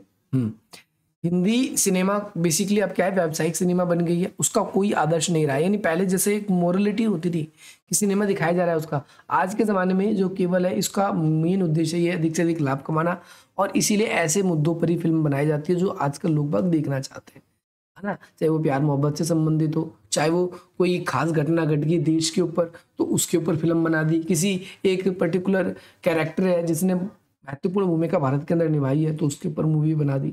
सचिन तेंदुलकर है, इसके अलावा आपके महेंद्र सिंह धोनी जी हैं, ऐसे बहुत सारे जो है मेनली कैरेक्टर इनके ऊपर फिल्में बना दी गई हैं। तो इस वजह से आप सभी को ध्यान रखना है कि 1870 से 80 के दशक में भारत में लगभग सभी प्रमुख भाषाओं में फिल्मों का निर्माण होने लगा था। यानी कंटेम्प्रेरी एक ही जगह मूवी नहीं, एक भाषा में इस जगह बन रही है तो दूसरी भाषा में दूसरी जगह बन रही है। इस वजह से इसे समानांतर सिनेमा का नाम दिया गया। ये काल कि एक ही काल के अंदर अलग अलग जगहों पर, जैसे आज का ज़माना है भोजपुरी फिल्में बनती है, पंजाबी बनती है, साउथ में फिल्में बनती है, आप सभी को पता है। तो ये एक अलग अलग सिनेमा का नाम हम इस रूप में हम इसको देख रहे हैं। हिंदी सिनेमा का वर्तमान दौर ये इंपॉर्टेंट है, मोस्ट इंपॉर्टेंट है। ध्यान रखना 1990 के बाद में हिंदी सिनेमा जो है भूमंडली के दौर, आपसे पेपर में क्वेश्चन ऐसे बनेगा कि भाई हिंदी सिनेमा को भूमंडलीकरण ने कैसे प्रभावित किया है। तो भूमंडलीकरण ने हिंदी सिनेमा को बहुत ज़्यादा प्रभावित किया है, आपसे पेपर में क्वेश्चन बनेगा भी और हमने बनाया भी हुआ है क्वेश्चन। देखो शॉर्ट कितने प्रकार के भी बात करेंगे। समानांतर सिनेमा किस तरीके से मुख्य धारा सिनेमा से अलग है। देखो समानांतर सिनेमा मैंने मेनली बता दिया, एक ही समय में देश के अंदर अलग अलग स्थानों पर जो मूवीज बन रही है ये वो समानांतर सिनेमा के अंतर्गत आती है। और इसके अंतर्गत हम बेसिकली देख रहे हैं कि अधिक से अधिक लोग अपने ही चीज़ों को इनोग्रेट करके दिखाने की कोशिश कर रहे हैं। और ये रीजनल एक्सपेक्ट पे इसलिए बन गई है क्योंकि जैसे कोई नॉर्थ की मूवी है तो साउथ के लोग उसे बोलते हैं हमारे कल्चर में नहीं, ये सारी चीज़ें उन्हें पसंद नहीं आती, तो उनको उनके कल्चर में उनके हिसाब से ही चीज़ें दिखाई जाएं। इसके लिए ये समानांतर सिनेमा जो है उसका विकास आजकल हुआ है। व्यावसायिक सिनेमा क्या है, तो ऐसे सिनेमा जिसे पैसे कमाने के उद्देश्य से बनाई जाती है, आप सभी को याद रखना है ये व्यावसायिक सिनेमा कहलाती है। ऐसी कई सिनेमा है, आप मूवी हिंदी मूवीज का जिक्र कर सकते हो पेपर में अगर आ जाए तो। ये इंपॉर्टेंट क्वेश्चन है बहुत ज़्यादा, आपसे पेपर में पूछा जाएगा कि हिंदी सिनेमा का वर्तमान दौर क्या है, ये भूमंडली के दौर में हिंदी सिनेमा का क्या अर्थ है। तो भारत की मूवी पे बहुत ज़्यादा प्रभाव पड़ा है। जैसे फॉर एग्जाम्पल भारत की फिल्मों पर ज़्यादातर पश्चिमी जो फिल्में का जो असर है वो भारत की फिल्मों में दिखाया जा रहा है। जैसे फॉर एग्जाम्पल उसको ज़्यादा से ज़्यादा क्या किया जा रहा है, बोल्ड करके दिखाया जा रहा है। यानी ऐसी फिल्में बनाई जा रही है जो आजकल के युवा युवती देखना पसंद करते हैं अपनी एजेस में, जिसमें प्यार मोहब्बत होता है बहुत ज़्यादा, ये सारी चीज़ें दिखाने की बहुत ज़्यादा कोशिश की जाती है। इसके अलावा फिल्मों के अंदर जैसे 1990 के बाद में हमने देखा है सांप्रदायिकता, दंगे फसाद जो है ये ज़्यादा बढ़ गए तो इसको फिल्मों में दर्शाया गया है। आतंकवाद जो है वो काफ़ी बढ़ गया है, तो आतंकवाद जैसी फिल्में आप सब देखते हो, बहुत सारी फिल्में बनाई जा रही है। आजकल रॉ के ऊपर बहुत सारी फिल्में बनाई जा रही है। तो भूमंडलीकरण ने क्या देखा कि आज के ज़माने में जो करंट के टॉपिक है जिसके बारे में जनता कम जानती है तो उसके बारे में ज़्यादा से ज़्यादा मूवी बनाई जाती है ताकि लोगों को उसके बारे में जानकारी भी मिले और लोग इसको इंटरेस्ट भी लें। या फिर वो रीजनल आपके जो क्षेत्रीय मूवीज़ हैं उनके ऊपर भी जोर दिया जाता है आजकल। आप सभी को याद रखना है ऐसी बहुत सारी फिल्में हैं जो आज के ज़माने में बनाई गई है। जैसे फॉर एग्जाम्पल देखो ये एक फिल्म है गैंग ऑफ वासेपुर, है ना, दिल्ली 6 हैगी, लगान फिल्म है। इसके बाद में जो ज़्यादातर लोगों ने रंग दे बसंती ये फिल्म है, आमिर खान की तारे ज़मीं पर। तो ऐसी बहुत सारी फिल्में हैं जिसे सोसाइटी के अंदर या तो हमारी सोसाइटी को ध्यान में रखकर ही बनाई जाती है। पान सिंह तोमर हो गई, देखो कितनी बढ़िया फिल्म है, ये लोगों के कैरेक्टर के ऊपर बेस्ड है। इसके बाद में आपने वीरप्पन के बारे में सुना होगा। बहुत सारी ऐसी मूवीज़ हैं जिनके ऊपर मेनली कैरेक्टर के बेस्ड कोई फिल्में होती है। इस दौर में हमने देखा लगभग सभी प्रमुख राजनीतिक सामाजिक सवालों के जरिए फिल्मों के अंदर नए उत्साह से या लोगों के कैरेक्टर के ऊपर या नई चीज़ों को लोगों को दिखाने का प्रयास किया जा रहा है ताकि लोग उनके बारे में मेनली मूवी के थ्रू, वो तो फिल्म तो नाम की वो पैसा कमाना चाहते हैं लेकिन उन्हें या तो सोसाइटी की उस प्रथाओं को दर्शाने की प्रयास कर रहे हैं या उन लोगों के कैरेक्टर्स को दर्शाने की प्रयास कर रहे हैं जिनके ऊपर फिल्में ये बन रही है। अब ऐसे हिंदू फिल्मों में कई विषयों को बंटवारा कर दिया गया, ये भी इंपॉर्टेंट है, आपसे पेपर में क्वेश्चन आएगा। धार्मिक व पौराणिक ऐतिहासिक फिल्में, देखो इसमें हेडिंग्स में आपको पहले दिखा देता हूँ। ऐतिहासिक फिल्में जो हिस्टोरिकल फिल्में होती थोड़ी सी। अच्छा, इसके बाद में जैसे नीचे देखोगे प्रेम संबंधित फिल्में आ जाएंगी आप सभी की, और इसके अंदर क्या है, समाज सुधार से संबंधित आ जाएगी कई फिल्में, ग्रामीण से संबंधित, जातिवाद से संबंधित आ जाएगी फिल्में, सांप्रदायिकता से जुड़ी फिल्में आ जाएंगी। तो ऐसी बहुत सारी फिल्में हैं जो हमारे समाज के अंदर अब बनने लगी, ताकि लोग बाग उसके अंदर अधिक से अधिक क्या है, इंटरेस्ट दिखाए। हम बात करते हैं सबसे पहले धार्मिक और पौराणिक तथा ऐतिहासिक फिल्में। दादा साहेब फाल्के ने राजा हरिश्चंद्र 1913 में जो फिल्म बनाई, तो उसमें सोच ये थी कि भारत के जो है धर्मवीर जनता के धार्मिक और पौराणिक कथाओं के माध्यम से सिनेमा हॉल तक लाया जा सकता है। यानी जो भारत की पुरानी कथाएं हैं उसे हम पर्दे के ऊपर दर्शाकर लोगों को अधिक से अधिक दर्शा सकते हैं। इसका नतीजा ये है, मुख्य सिनेमा का दौर इसी दौर की फिल्मों में बहुत ज़्यादा रहा था, यानी धार्मिक फिल्में ज़्यादातर रही थी उस टाइम पे, जिसमें सती सावित्री है ना, सती अनसुईया, इसके अलावा देवयानी द्रौपदी और सती सुलोचना, ये कुछ मूवी है जो उस टाइम की थी। ये आपको नाम इनमें से कुछ कम से कम 3-4 तो मूवी याद रखनी है। लेकिन इस आरंभिक दौर में भक्ति आंदोलन से जुड़े कई सारी फिल्में भी बनी। जैसे आपको ध्यान रखना है, कलकत्ता के न्यू थिएटर्स में 1933 में मीरा के जीवन पे जो है राज रानी मीरा है ना, बांग्ला भक्त कवि जो है चंडीदास के जीवन पर 1937 चंडीदास फिल्म बनी। तो भक्ति पर या ऐतिहासिक फिल्में ऐसी बनी। मीरा पर कई तमिल फिल्में भी बनी है, आप सभी को पता है, मीरा के बारे में अपने क्लास 12th में पढ़ रखा है। तो ऐसी फिल्में स्टार्टिंग में बनी, आप सभी को याद रखना है। इसके अलावा मीरा पर ही 1979 में गुलजार ने भी फिल्म बनाई, जिसका संगीत पंडित रविशंकर ने दिया। कबीरदास, तुलसीदास, ज्ञानेश्वर आदि कई अन्य भक्त ऐसे जिनके ऊपर फिल्में बनती रही है, और जातिवाद धर्म के आधार पर इनकी कई अलग अलग आलोचनाएं भी हुई है। आप सबको पता है, कई लोग कहते हैं कि धर्म के नाम पर कुछ गलत चीज़ें दिखाई जा रही हैं, ये हैं वो हैं, तो ये सारी चीज़ें इसके अंदर थी। लेकिन अधिकतर धार्मिक फिल्में जो है उसमें दैविक चमत्कारों को दर्शाया गया है, धार्मिक सामाजिक कई रूढ़िवाद को दिखाया गया है, कई अंधविश्वास को दिखाया गया है। रामायण महाभारत में अन्य पौराणिक जो है चरित्र कथाओं को कई बार ऐसा कहा जाता है कि फिल्मों को खास दिखाने के लिए उसके अंदर अपने हिसाब से परिवर्तन भी किया जाता है। इसके अलावा और भी 1975 में बनी एक फिल्म जय संतोषी माँ, एक ऐसी लोकप्रिय फिल्म थी जो धार्मिक और पौराणिक कथाओं पर बनी और टेलीविजन पर भी इसे काफ़ी ज़्यादा पसंद किया जा गया। ऐतिहासिक फिल्मों में बात करें, जो हिस्ट्री से रिलेटेड संबंधित फिल्में हैं, तो ये आधुनिक समय में ज़्यादातर बनती है, नहीं आज के समय में। मसलन जैसे फॉर एग्जांपल बेजू वारबा है ना, मुगले आजम, इसके अलावा आषाढ़ की एक दिन, शतरंज का खिलाड़ी, पद्मावत, आपने भी पद्मावत फिल्म देखी होगी। इसके अलावा आपने बहुत सारी फिल्में हैं, जैसे आपने पानीपत वाली फिल्म देखी होगी, शिवाजी की फिल्म देखी होगी। तो ऐसी बहुत सारी फिल्में हैंगी जिसके अंदर अलग अलग राजा के क्या कहते हैं, जोधा अकबर हो गई, मंगल पांडे 1857 के महाविद्रोह की होगी, महाराणा प्रताप, शिवाजी जो है इनके ऊपर है, मुगले आजम, ताजमहल, हुमायूं, ऐसे बहुत सारी फिल्में हैं जिनके ऊपर दिखाया गया है। महात्मा गांधी, सुभाष चंद्र बोस, इनकी जीवनों पर आधारित फिल्में हैं। तो जो हमारी हिस्ट्री से रिलेटेड है, लगान फिल्में हो गई, ये सारी फिल्में, प्रेम से संबंधित फिल्में। आमतौर पर हिंदी फिल्मों में प्रेम को त्रिकोण रूप से प्रकट किया जाता है, यानी एक यहाँ हीरोइन है, एक यहाँ पर हीरो है, और एक यहाँ पर विलन है। हीरोइन जो है इसको भी पसंद है और इसको भी पसंद है, हीरोइन इसको पसंद है लेकिन ये इसको पसंद है। तो इस तरीके से ये त्रिकोण बन जाता है, नायक नायिका और एक खलनायक इसमें बन जाता है। ठीक है, तो आपको ध्यान रखना, एक नायक होता है, एक खलनायक होता है और एक खलनायिका, है ना। तो नायक नायिका, खलनायक है, खलनायिका, इस तरीके से वो उसको पाना चाहता है, वो उसको पाना चाहता है।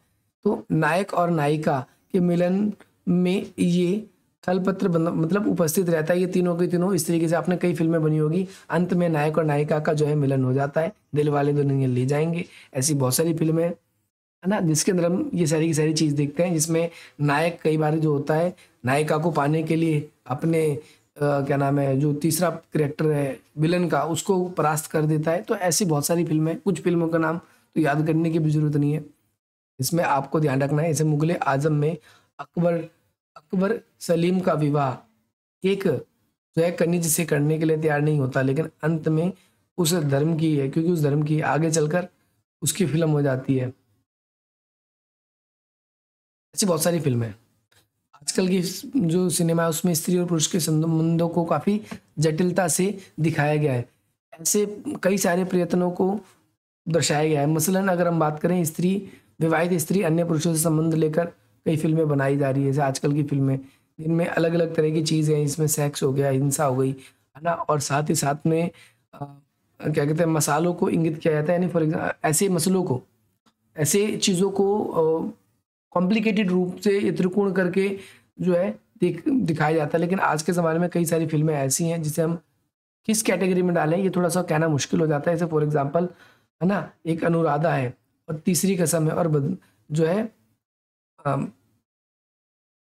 बदीनी, ये फिल्म कुछ ऐसी फिल्म है। इसके अलावा कुछ फिल्में ऐसी भी हैं जैसे मर्डर हो गया, हवस हो गए। ये फिल्में आसानी से समझ सकते हैं, लेकिन इन फिल्मों को देखने के बाद इनका मकसद बेसिकली क्या है, स्त्री शरीर को अधिकाधिक प्रदर्शन करना, या उसे क्या है, सेक्स के कामयुक्त चित्रण इस तरीके से प्रदर्शित करना है। महिलाओं को गलत इंडिकेट रूप से वहां पर दर्शाया जाता है। ये आप सभी को याद रखना है। अच्छा, इसके बाद में तीसरी कसम अनुराधा, ये फिल्म ऐसी है जो स्त्री के प्रेम को तो दर्शाती है, लेकिन जो और कुछ फिल्में थी जिसकी मैंने अभी बात करी तो वो नहीं थी बिल्कुल। आप सभी को ध्यान रखना है। हिंदी सिनेमा में इधर के वर्षों में कई बारी जो है अलग अलग तरीके से फिल्मों को दिखाया जाता है। इसमें कुछ फिल्में, आपको ये फिल्मों के नाम बताए गए, आपको ये याद रखना है। इनमें से फिल्में समाज सुधार पे बनी कुछ फिल्में आपको याद रखना है कौन सी फिल्म है ना। समाज सुधार पे 1932 में गांधी और अम्बेडकर के बीच में पूर्ण समझौता हुआ, और उसके बाद में एक चर्चा का विषय बन गया था, और कई सारे दलितों को, जैसे आर्टिकल 15 है, ये मूवी है, ये हमारी सामाजिक जो है भेदभाव कैसे होता है उसको दर्शाता है। इसके अलावा डॉक्टर बी आर अम्बेडकर के ऊपर जो बनी मूवीज हैंगी उसके ऊपर हम देखते हैं कि किस तरीके से भेदभाव जो है उनको कम किया जा सकता है, और इसके अंतर्गत ये भी दर्शाया गया था। ऐसी बहुत सारी फिल्में आप सबको याद रखना है। अब केवल हम शॉर्ट्स के ऊपर डायरेक्टली आ रहे हैं क्योंकि वो भी इंपॉर्टेंट है। जातिवाद से रिलेटेड मूवी है तो आप इसके अंदर देख लेंगे। देशभक्ति और राष्ट्रवाद से रिलेटेड फिल्म, ये इंपॉर्टेंट है, पेपर में पूछा गया था पिछली बार भी। मैं कहूँगा कि आप इसको जरूर करके जाएं। स्त्री केंद्रित फिल्म जिसमें महिलाओं को मेनली रोल दिया जाता है, जैसे झांसी की रानी हो गई, ये मूवी हो गई। और फॉर एग्जांपल इसके अंदर और बात करें तो अभी दंगल फिल्म आई थी, इसके अंदर महिलाओं को मेनली, मैरी कॉम हो गया, महिलाओं को जिसमें मुख्य रूप से इनोग्रेट किया जाता है। मर्दानी फिल्म है, महिलाओं को दिखाया जाता है, जिसके अंदर मतलब महिलाओं को एक अच्छे रूप में दर्शाया गया है, नायक के रूप में। हालांकि नायिका है वो, लेकिन बट फिर भी उस फिल्म के लिए वो नायक है। अभी शॉर्ट क्या है, इसके बारे में पेपर में क्वेश्चन आया था कई बार। शॉर्ट सिनेमा की वह सबसे छोटी इकाई है। यानी शॉर्ट क्या होता है, एक पूरी फिल्म जो है उसको बनाने के लिए छोटे छोटे टुकड़ों में से रिकॉर्ड किया जाता है, और बाद में इन सबको मर्ज किया जाता है एनिमेशन के थ्रू। तो ध्यान रखना है, शॉर्ट क्या है कि छोटी छोटी इकाई है, और ये यानी निर्देशन के कैमरा में ऑन होने और ऑफ होने के बीच का समय, यानी कैमरा ऑन हुआ और जो ऑफ हुआ उसके बीच का जो समय में जो रिकॉर्ड हुआ, यही क्या कहलाता है, शॉर्ट कहलाता है। दूसरे शब्दों में सिनेमा के पर्दे जैसे एक फ्रेम होता है जिसे पहले स्ट्रक्चर तैयार किया जाता है, और उस स्ट्रक्चर पे एक्टिंग की जाती है और उसे कैमरे में कैद किया जाता है। जैसे हो सकता है कि दो व्यक्ति आपस में बात कर रहे हैं और बात करते करते उनको रिकॉर्ड कर लिया, उनके बीच में संवाद जो हो रहा था उसको कैद कर लिया गया, तो ये एक शॉर्ट का रूप हो गया। समझ गए सिंपली। यानी आप आजकल शॉर्ट वीडियो बनाते हैं वैसा ही शॉर्ट, यानी जो भी आप अपनी बात को कहना चाहते हो या दो लोगों के बीच में बातचीत हो रही है उसको रिकॉर्ड कर लेना, यही क्या कहलाता है, शॉर्ट कहलाता है। याद रखना आप सभी को। ऐसे आजकल के ज़माने में बहुत सारे स्थान हैं जहाँ पर बाकायदा शॉर्ट शूट किए जाते हैं, जिन्हें ऐसे स्थान पर्टिकुलर बनाए ही गए जहाँ पर मूवीज़ वगैरह की शूटिंग होती है। तो शॉर्ट, कट अवे, ये इंपॉर्टेंट है। शॉर्ट के प्रकार ये इंपॉर्टेंट है। तो एक शॉर्ट बाद में कट होता है, यानी फॉर एग्जांपल जब इतना रिकॉर्ड किया तो उसमें हो सकता है स्टार्टिंग का कुछ कट करना हो, एंड का कुछ कट करना हो, बीच में कुछ कट करना हो, तो ऐसे उसमें कट होते हैं। उसके बाद में दूसरे शॉट क्या करते हैं, एक जैसे यहाँ तक रिकॉर्ड किया था हमने, इसके बाद का कट कर दिया, फिर दूसरा शॉट इसमें ऐड किया जाएगा। आप सभी को ध्यान रखना है, साधारण भाषा में कोड की जगह जो अर्ध विराम पूर्ण विराम की है, और उसी प्रकार से शॉर्ट को जोड़ते हैं। जैसे फॉर एग्जांपल कब अभी आप कोई एक पैराग्राफ लिख रहे हो तो उस पैराग्राफ में क्या होता है, तो आप लिखते हो तो कहीं फुल स्टॉप आता है, कहीं पूर्ण विराम आता है, कहीं कॉमा आता है, तो वहां पर आप रुकते हो। ठीक उसी प्रकार से शॉर्ट भी ऐसी होता है कि एक सीन को एक बार में रिकॉर्ड किया जाता है और दूसरे सीन को फिर दूसरी बार रिकॉर्ड किया जाता है, उसके लिए वो विराम होता है। वो एक प्रकार से आप ये भी कह सकते हो, ध्यान रखना है। तो कई बारी अलग अलग शॉर्ट्स बनाए जाते हैं और उसके बाद में उन शॉर्ट्स को क्या किया जाता है, जोड़ा जाता है। ठीक है, आप सभी को ध्यान रखना है। वो अलग अलग दृश्य के भी हो सकते हैं, एक दृश्य के भी हो सकते हैं, लेकिन जो एक बार में रिकॉर्ड होना होता है उसे एक बार रिकॉर्ड कर लिया जाता है। जैसे कोई डिस्कशन हो गया, कोई बात हो गई। अब शॉर्ट के प्रकार की बात करें तो अलग अलग प्रकार के भी शॉर्ट्स होते हैं।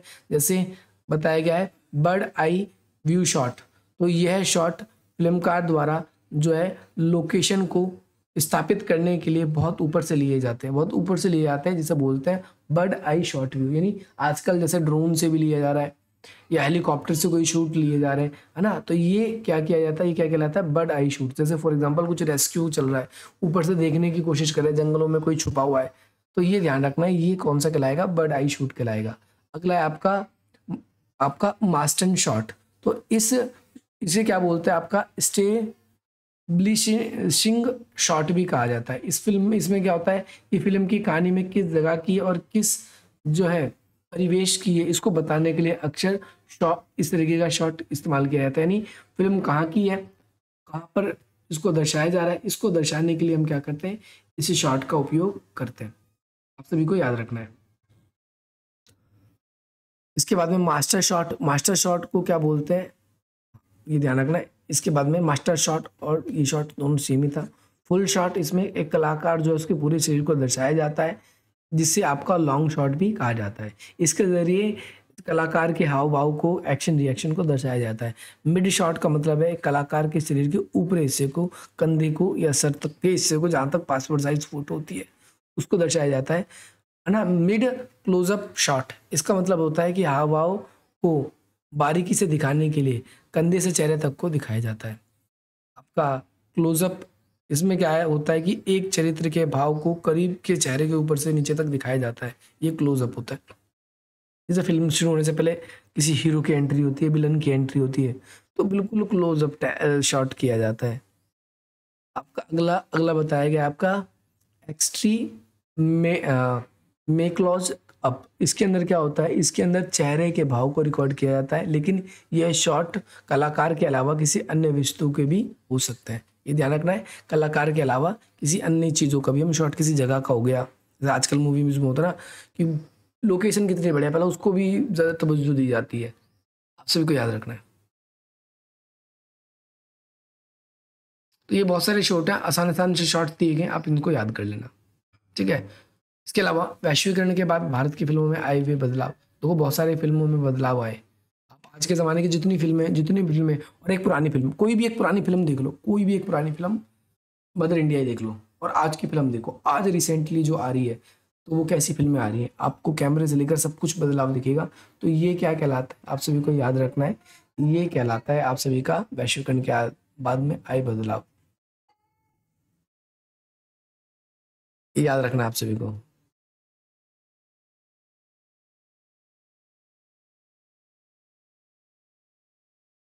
इसके अलावा आपका सिमेट्रोग्राफ क्या है, भी आगे आएगा, तो उसको उस टाइम डिस्कस करेंगे। सिनेमा को प्रभावित करने वाले कारण कौन कौन से हैं, सिनेमा को क्या क्या प्रभावित करता है, तो सिनेमा को बहुत सारी चीज़ें प्रभावित करती हैं। कलाकार प्रभावित करता है, स्थान प्रभावित करता है, साथ ही साथ में जिस चीज़ को वो दर्शा रहे हैं वो चीज़ें प्रभावित करेगी। प्रभावित का मतलब है उसे कितना पसंद किया जाएगा। साथ जैसे फॉर एग्जाम्पल अगर आप फिल्म बनाओ तो सोचो फिल्म कौन देखेगा, तो बोलोगे भैया कम देखेंगे या सर कम देखेंगे। तो इसके बाद में अगर अगर वही चीज़ मैं अगर बात करूं, वही फिल्म सलमान खान बनाएगा तो उसके बहुत सारे फैन फॉलोइंग है, उसको ज़्यादा चीज़ें देखेंगे, ज़्यादा लोग देखेंगे। तो सिनेमा को प्रभावित करने वाला एक प्रमुख कारक ये भी बन जाता है, आप सभी को याद रखना है। इसके बाद में किस जगह पर उसको शूट किया जा रहा है, दिन के टाइम किया जा रहा है, रात के टाइम किया जा रहा है, उसका व्यू कैसा है, ये इसको प्रभावित करेगा। प्रभावित करने का मतलब कितना देखा जाएगा, उसकी स्टोरी क्या है, ये उस चीज़ को प्रभावित करेगी। साथ ही साथ में उसको कैसे दिखाया जा रहा है, 3D में दिखाया जा रहा है, नॉर्मल दिखाया जा रहा है। अगर कोई फिल्म ऐसी है जिसके अंदर फाइट वगैरह बहुत ज़्यादा है, जिसमें बहुत ज़्यादा फाइट है, तो उसको 3D में दिखाया जाएगा तो वो और ज़्यादा अट्रैक्टिव लगेगा। जैसे मार्वल वगैरह की मूवीज़ आती है, या फिर हम बात करें और हमारी KGF फिल्म में हो गई जैसे, या फिर वो क्या नाम है, बाहुबली फिल्म हो गई, ये सब फिल्में हो गई, जंगल बुक फिल्म हो गई, ऐसे ऐसी फिल्में हैं। तो इसके बाद में हिंदी सिनेमा में अंत्य वस्तु की विशेषता बताइए। अंत्य वस्तु मतलब हिंदी सिनेमा के अंदर, फिल्मों के अंदर जो है क्या क्या खास बातें हैं। तो ऊपर वाला क्वेश्चन और ये वाला क्वेश्चन सेम है। फिल्म या सिनेमा के तकनीकी पक्ष पे लाइट व्यवस्था की भूमिका बताइए। तो ये लाइट व्यवस्था भी कई बार पूछ लिया जाता है। ये वाला क्वेश्चन आपसे देखना है आप सभी को। सिनेमा के प्रकार है समानांतर सिनेमा, देखो उधर भी आया था इधर भी आया है, बहुत बार आपसे पूछा जाता है सिनेमा के प्रकार, उसको कर लेना है इस वाले क्वेश्चन को भी आप सभी को।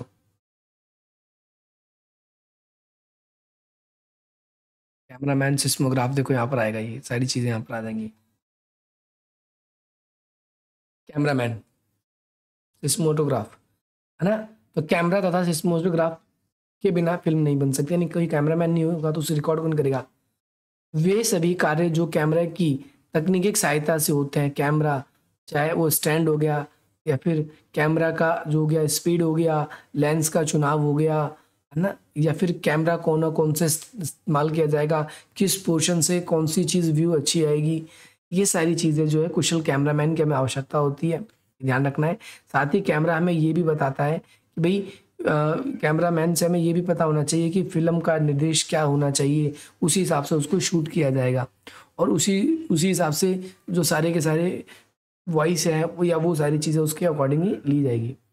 कैमरामैन के दिशा निर्देशक में कई सारी कल्पना के रूप में हो सकते हैं। देखो क्वेश्चन कई छोटे भी बनता है बड़े भी बनता है, तो ये क्वेश्चन छोटा सा ही था, ज़्यादा बड़ा नहीं था, इसको आप हल्का से रीड कर लेंगे।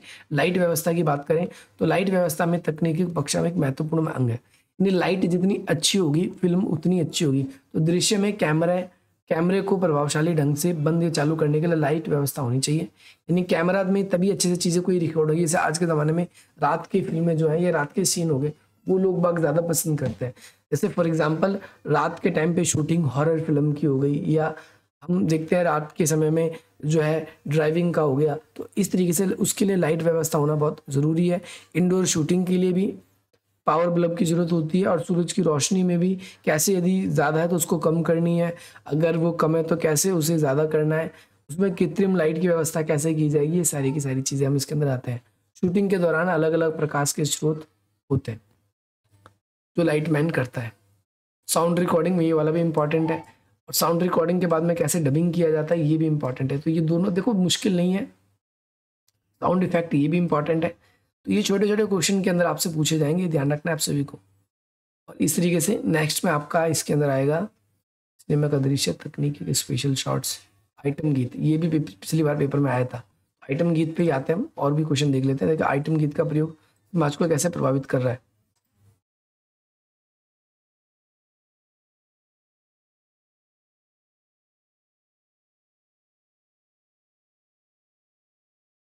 देखो ये क्वेश्चन एक इंपॉर्टेंट है, आपसे ये भी पूछा जा सकता है कि भाई सिनेमा तकनीकों को कैसे प्रभावित कर रहा है, तो ये आपको ये वाला कॉन्सेप्ट यहाँ से आपको फिर लिखना होगा।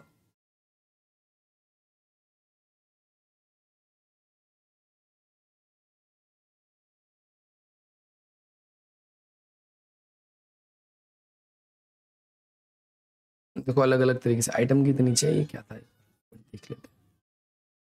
स्पेशल, है ना, सॉफ्टवेयर इफेक्ट्स, तो हम कई बार स्पेशल सॉफ्टवेयर इफेक्ट्स जो है उसको यूज करते हैं मूवीज को दर्शाने के लिए। जैसे इफेक्ट्स में आपका आ गया ग्रीन स्क्रीन। स्क्रीन में आप सबको पता है क्या होता है कि हम ऐसा बहुत बड़ा महल लगता है लेकिन होता नहीं, वो पूरा ग्रीन पर्दे पे ऊपर होता है, और उसको हम अपने हिसाब से जो भी इफेक्ट डालना चाहे उसको हम इफेक्ट ऐड कर लेते हैं। फिर इसी प्रकार से हम उसके अंदर चीज़ें ऐड कर लेते हैं। जैसे ये है, इसको इस तरीके से किया गया, लेकिन देखो इफेक्ट के रूप में इसको कैसे दर्शाया जा रहा है, तो ये आपका इफेक्ट के रूप में है। आइटम गीत क्या है, इसके बारे में पेपर में बहुत बार पूछा गया है, पिछली बार भी पूछा गया है। सन 2000 के बाद हिंदी सिनेमा में अगर हम देखें तो काफ़ी भारी बदलाव आया है। उसको अच्छा दिखाने के लिए आइटम गीत जो है वो लाए गए हैं, ताकि दर्शकों को अपनी ओर आकर्षित किया जा सके। और ऐसे गीत जिन्हें फिल्मों की कहानी से कोई लेना देना नहीं होता, लेकिन बस जब विलन की एंट्री होती है या हीरो विलन को मारने जाता है तो उससे पहले ये गीत जरूर आपको फिल्मों में देखने को मिल जाते हैं। आजकल इन आइटम गीत पर जो है एकदम कम कपड़े पहन के नाचती नायिका को उनके आगे पीछे अश्लील इशारे करते हुए दर्शाया जाता है, जो कि भद्दे होते हैं, असभ्य होते हैं, लेकिन तब भी लोगों को उसको पसंद आता है। ठीक है, जैसे शोले में महबूबा महबूबा गीत पर इसी प्रकार के एक आइटम सॉन्ग गीत लाया गया था। इसके बाद में आगे बात करें तो फिल्मों में ये मसाला डालने के लिए इसको ज़्यादातर ऐड किया जाता है ना। अब एक फिल्म है शूल, इसमें आई है एक गीत है इसके अंदर, मैं आई हूँ यूपी बिहार लूटने, तो ये आज भी दिल वालों का दिल का करा लेने, शूल फिल्म के अंदर ये जो गाना है। इसके बाद में आइटम सॉन्ग के अंदर और भी बात करें तो माफिया वर्ग को दिखाने के लिए ऐसा किया जाता है, और ये मनोरंजन के बेसिकली मनोरंजन के पर्पज से होता है। जैसे फॉर एग्जांपल आइटम गीत के प्रचलन जो है खलनायक फिल्म की और भी है, जैसे ये गाना हो गया, इसी तरीके से ये आपको याद रखना है। और ये कुछ इंपॉर्टेंट क्वेश्चन थे, और मैंने कहा था लास्ट में मैं आपको कुछ और इंपॉर्टेंट चीज़ें बताऊंगा। फिल्मों में गीतों का क्या महत्व है, गाना क्यों इंपॉर्टेंट है, तो मनोरंजन के लिए, देखो छोटे छोटे क्वेश्चन है, मनोरंजन के लिए इंपॉर्टेंट है, साथ ही साथ में फिल्मों के अंदर रोमांच बनने दे, साथ साथ जो है फिल्मों के अंदर हर एक बंदा सीरियस होकर ना देखे फिल्मों को, फिल्मों के अंदर थोड़ा सा क्या हो, कॉमेडी भी हो, और साथ साथ में अन्य कैरेक्टरों को भी अपनी भूमिकाओं को निभाने का मौका मिले। साथ ही समाज में अलग अलग तरह के जो किरदार सिंगर हैं, है ना, नाचने वाले, इन लोगों को भी रोजगार मिल सके। तो बहुत सारी कहानी, बहुत सारी चीज़ें हैं। फिल्मों के अंदर कहानियों का क्या महत्व है इसके अंदर बताना है, कहानी क्यों इंपॉर्टेंट होती है। फिल्म के अंदर सबसे इंपॉर्टेंट तो कहानी होती है। फिल्म अगर अच्छी नहीं होगी तो कहानी अच्छी नहीं होगी तो फिल्म कौन देखेगा। तकनीकी प्रयोग के बारे में, लाइट इफेक्ट वगैरह हो गया, ये सारी चीज़ें आपको इसके अंदर बतानी है। ये क्वेश्चन और ये क्वेश्चन आप लोगों के लिए इंपॉर्टेंट है, जिसमें आपको कुछ शब्द आ जाएंगे और आपको उसका अर्थ बताना होगा। जैसे उपभोक्ता शब्द है, इसका अर्थ, उपभोक्ता कौन होता है आपकी दृष्टि में, तो उपभोक्ता वो व्यक्ति नहीं होता जो वस्तु खरीदता है। आप सीधा बोलेंगे उपभोक्ता वो है जो सामान खरीदता है।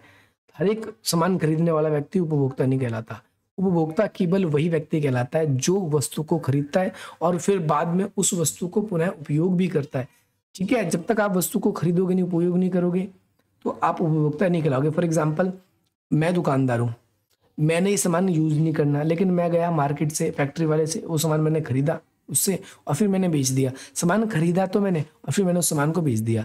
तो मैंने सामान जो खरीदा और उसको बेच दिया, तो बेसिकली हमने क्या देखा, हमने यहाँ पर ये देखा कि वस्तु का तो यूज हुआ नहीं। तो वस्तु का जब यूज जो करेगा व्यक्ति खरीदने के बाद में, वही उपभोक्ता कहलाएगा।